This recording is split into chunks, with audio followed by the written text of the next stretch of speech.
Bonjour, heureuse de vous retrouver aujourd'hui en plein environnement équin. Nous sommes ici au Touring SEP en plein bois de Boulogne, à Paris. Je vous propose d'aller parler aujourd'hui de l'anatomie comparée des chevaux par rapport aux humains. Et je vais donc à la rencontre du docteur Thomas Lenoy, vétérinaire spécialisé dans les chevaux. Suivez-moi, c'est par ici.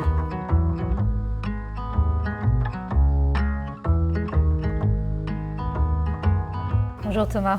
Bonjour Valérie, bienvenue. Je vous remercie de m'accueillir au Touring SEP dans le bois de Boulogne. Alors, nous sommes ici également en présence de Primrose, qui est ostéopathe donc animalier. Bonjour Primrose. Moi, je viens vous voir Thomas parce que j'avais adoré une de vos présentations sur l'anatomie comparée du cheval par rapport à l'homme. Et je pense que ça va intéresser beaucoup d'amoureux des chevaux et même des jeunes cavaliers en herbe. On a pas mal de différences, Thomas, quand même, avec les chevaux. Alors bon, c'est vrai que ça paraît évident, mais déjà pour commencer, où se situe le genou du cheval comparé à l'homme? Alors, ce sont des différences, si on peut les appeler ainsi. Le genou du cheval qu'on appelle le grasset correspond ici à notre genou, c'est-à-dire que l'avant, ça c'est vraiment notre rotule. Oui. Mais en fait, anatomiquement, elle est exactement comme la nôtre. C'est Ouais. juste comme il est quadripède. Une fois qu'il marche, on a l'impression que c'est différent. Oui. Parce qu'en effet, en général, on appelle le genou du cheval ceci, ouais. qui correspond à notre poignet. Oui, tout Mais à en fait, si on s'imagine nous marcher à quatre pattes, finalement, le genou du cheval retrouverait sa place de la même façon chez nous. Tout Voilà. à fait. Mais là, c'était un coup de ratage assuré quand même. Donc c'est pour ça On que est c'était là. bien de le montrer. On Donc- est d'accord. Donc là, poignet à l'avant, Complètement. cheville donc à l'arrière, j'imagine. Et alors, l'équivalent de notre main, Thomas? Alors l'équivalent de notre main, c'est à l'avant évidemment, d'accord. Donc vous voyez, ici, donc nous avons notre poignet et ici nous avons les phalanges. Et le cheval, lui, s'appuie que sur une phalange, c'est-à-dire sur ce qui correspondrait à notre majeur. D'accord. Et après, il a deux petits os rudimentaires qui sont de chaque côté. Et le sabot correspond à notre ongle. D'accord, tout à fait. Voilà. Et donc, en fait, il marche comme ça. Voilà, et donc c'est pour ça qu'il marche sur finalement un Une doigt, phalange. une phalange.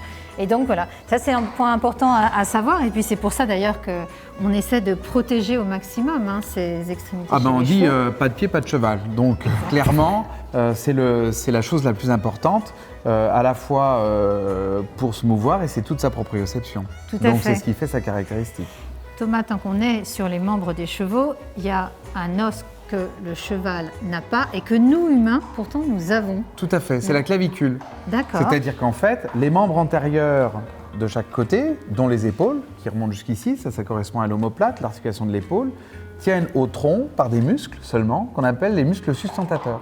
D'accord. Donc nous, ce que nous avons ici, Pour le tenir cheval, le cheval ne n'en l'a a pas. En effet, il n'y a pas de relation osseuse entre le corps du cheval et les membres antérieurs, c'est juste des relations musculaires. D'accord. Concernant son appareil respiratoire, c'est assez impressionnant chez un Oui, cheval. c'est extrêmement impressionnant. Si on devait le montrer, Donc ici, si on devait le c'est- montrer, vous allez voir, c'est considérable.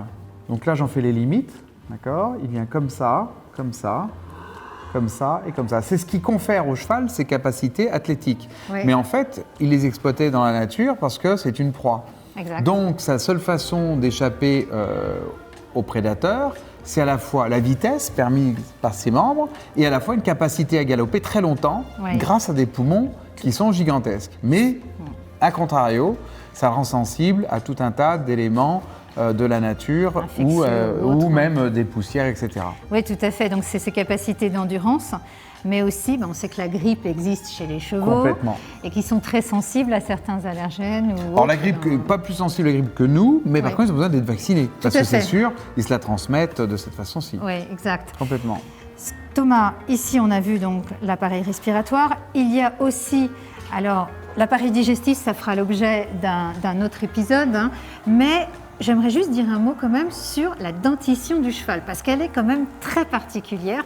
En effet, elle est très originale. C'est-à-dire que il a des incisives comme nous aussi, en haut et en bas, la différence des bovins qui n'en ont pas. Mais c'est surtout ce qu'il faut savoir, c'est qu'elles sont à éruption continue. Ce qui ne veut pas dire à croissance continue. C'est-à-dire Ouais. qu'en fait, si on prend la dent, qui a une longueur, une dizaine de centimètres quand le cheval a 4-5 ans, après avoir porté ses dents de lait, elle continue à sortir toute la durée de vie du cheval. Et en fonction de chacun, au fur et à mesure, évidemment, la dent se raccourcit. parce qu'il l'use en permanence. Et cette éruption permanente fait qu'on est obligé de faire des soins dentaires réguliers parce qu'ils ont tendance à développer des petits becs de dents qui peuvent leur faire mal aux joues.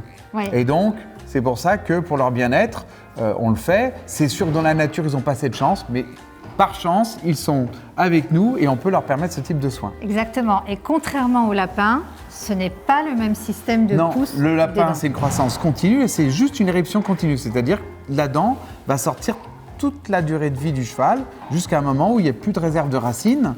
Mais comme le cheval vit très longtemps, parce que vous savez très bien que si vous l'achetez quand vous avez 4 ans, 30 ans plus tard, vous l'aurez. Ouais.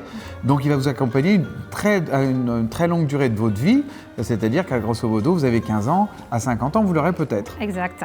Donc, ce qui veut dire qu'un dentiste, une fois par an, pour son cheval, C'est vital pour lui. C'est vital. C'est ce qui va lui permettre vraiment de vieillir. Vraiment, D'accord. vraiment, parce qu'il va pouvoir manger du foin régulièrement, alors que sans dents, c'est difficile de manger du foin ou de l'herbe. Ouais. Donc c'est évident. Oui, non, c'est absolument nécessaire.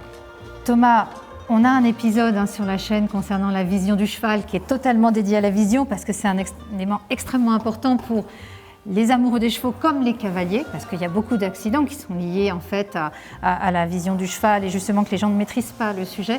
Si on devait en dire 2 mots de façon très résumée.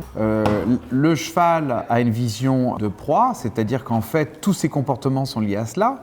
C'est-à-dire qu'il voit pratiquement sur 360 degrés, par contre pas de façon binoculaire, et c'est ce qui détermine ses comportements. C'est-à-dire que quand on vient derrière lui, si on fait un geste rapide, comme on vient par l'arrière, il a une réaction de proie, et s'il vous voit et que vous ne l'avez pas prévenu, ça peut engendrer des réactions brutales, mais qui ne correspondent pas à de l'agression, juste de à sa l'instinct. réaction instinctuelle. Exactement. Ouais, tout à fait. Par comparaison, il faut savoir que nous, on a une vision binoculaire, c'est-à-dire qu'il y a une superposition de l'œil gauche et de l'œil droit, et surtout qu'on a un angle de vision qui est beaucoup plus limité puisqu'il est à 150 degrés. En tout cas, merci beaucoup Thomas, parce que je pense qu'on a tous appris beaucoup de choses. En tout cas, remercie. Les jeunes cavaliers comme ceux qui aiment les animaux. Et je reprendrai une des images que vous m'avez données, que j'ai beaucoup appréciée. C'est qu'un cheval, en fait, de sa naissance jusqu'à 7 ans, c'est le cavalier qui va beaucoup donner au cheval. Après de 7 à 15 ans, c'est le cheval qui donnera au cavalier. Et ensuite, au-delà, c'est de nouveau... C'est à nous de nous en occuper. Voilà, c'est à nous de nous en occuper. En tout cas, j'espère que cet épisode vous aura intéressé, que vous aurez appris beaucoup de choses sur l'anatomie comparée du cheval. N'hésitez pas à suivre tous nos épisodes autour des chevaux, mais aussi des chiens et des chats sur notre chaîne YouTube. Abonnez-vous, partagez et likez. À bientôt. Au revoir Thomas. Au revoir Merci. Valérie.